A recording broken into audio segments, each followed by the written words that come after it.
Tania, from the Theatre Forum, you're one of the main people behind this initiative. What straw broke the camel's back, or what made you say, right, enough is enough, I have to do something about this?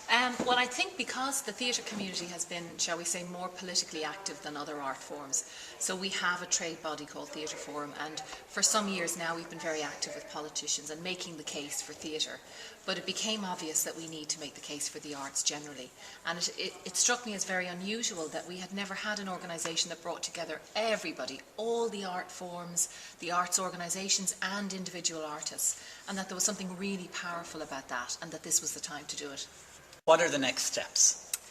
Well, there's a whole series of next steps. Tomorrow alone we have the gala opening of the Dublin Theatre Festival. So all the members of the Dáil from Dublin and Dún Laoghaire and all the members of Dublin City Council are coming to a special reception and briefing for them in the Gaiety before it opens to the public, and then there's the show. Right. And then after that, on October the 14th, we're making a presentation to the Oireachtas Arts Committee. That's chaired by Tom Kitt, father of David. Right. And then between now and December there's going to be a whole series of events run by all the organisations listed.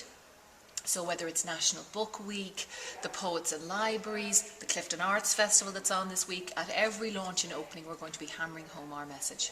Brilliant. What can people who are watching this at their computers do? Well, there's plenty of information on the National Campaign for the Arts website. And really what we'd like you to do, if you work in the arts, let us know. We want to make sure we are inclusive as possible. And if you make your living in the arts and you're dependent on it, make your voices heard to politicians. Now is the time. It's never been more important. What are your hopes for that the Campaign for Arts can achieve?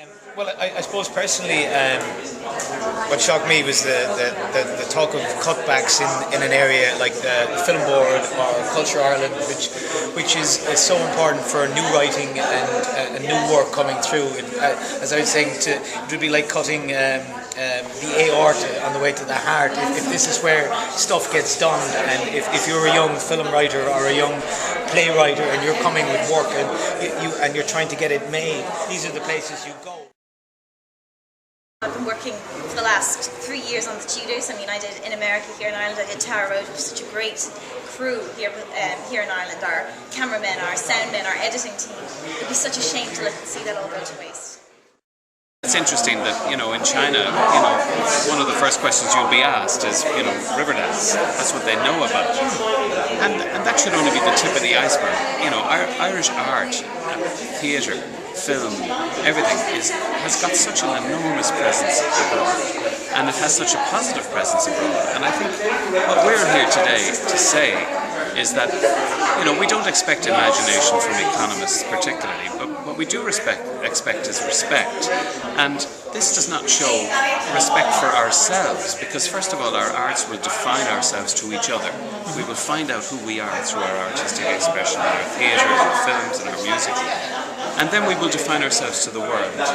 And those are two very important things for the Irish arts. And by a byproduct of all of that, we might make some money.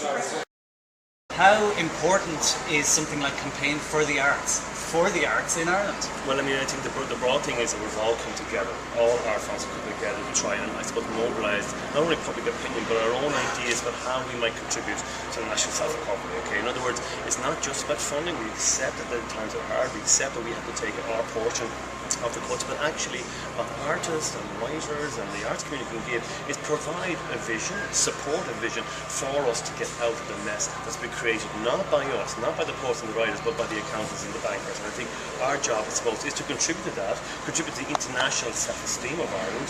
Again, our poets haven't failed, as Neil Jordan said, and to try and, I suppose, put in vision, provide a vision other than what the McCarthy report is providing us. You were just saying you made a film earlier this year? I make short films. I'm doing a couple later on this year, but the Irish one that I made this year is I'm in it playing a farmer called Donal, and it's called Sensation, and I think it'll be very good. Yeah, Great. And did you get much support from the film board for that? Yeah, this is a perfect example of it. I think something like certainly 2/3 of the funding came from the film board for that film. That wouldn't have happened without it, and that film was certainly employed 100 people. Wow. For 2 months, 3 months, and that's it. When you think about that, that's quite amazing. So, just in terms of the numbers adding up, So, and there's many examples of that. Some incredible artists in there, and you just say how would their artistic lives been affected if the cuts had come in? and would they have had the support to be able to do what it is that they have done since, and the way that they've projected Ireland's image abroad and gotten us out there is something quite incredible. And if you consider that none of those people in there might have gotten to the same level or might have gotten the support, that's quite a frightening thought. Brilliant, something to keep in mind. And how much support would you have gotten from organisations when you started out writing?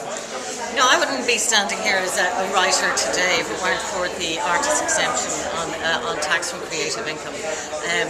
I got lucky in the last few years, but before that, for 15 years or more, the word starving in the garage would not be totally inappropriate. Okay. And I'm quite prepared to starve in any garage, but I couldn't ask my children to starve in a garage, for example. So in order to have a decent and ordinary life, the tax exemption was vital to me as an artist. It was also vital to feel that you're in some way valued when you're writing books that nobody seems to notice one way or the other, but at least you're ignored in the most wonderful way by the taxman. And without it, as I say, the writers the younger writers who are currently like me will have difficulty in making a lifelong commitment to the arts.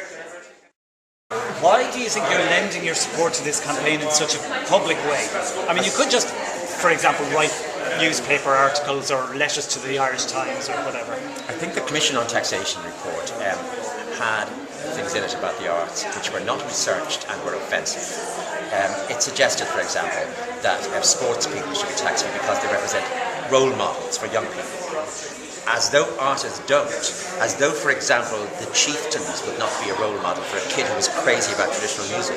As though Enright and Marion Keyes would not be role models for young women who actually wanted to raise their voices in Ireland and actually write.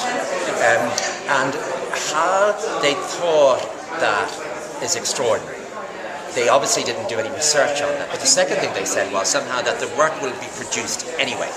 There is no evidence that if you're middle-aged, you cannot be a part-time writer, novelist, poet, playwright. You just cannot be part-time. I mean, the concept doesn't that you devote your life to it. Loughlin, we're the day before the Theatre Festival. Yes, yeah, indeed. And it's a really, really great programme this year. Congratulations, some amazing things. But this, potentially the arts cuts, could damage the whole festivals like that. Oh, hugely. Well, one of the things I suppose is that the festival is going to bring 60,000 to 70,000 people into the city centre. We're keeping the bars and the restaurants and the hotels full over the next 2.5 weeks. We're very conscious of the role we play in terms of the cultural tourists that are coming to the city over the next couple of weeks to see the festival.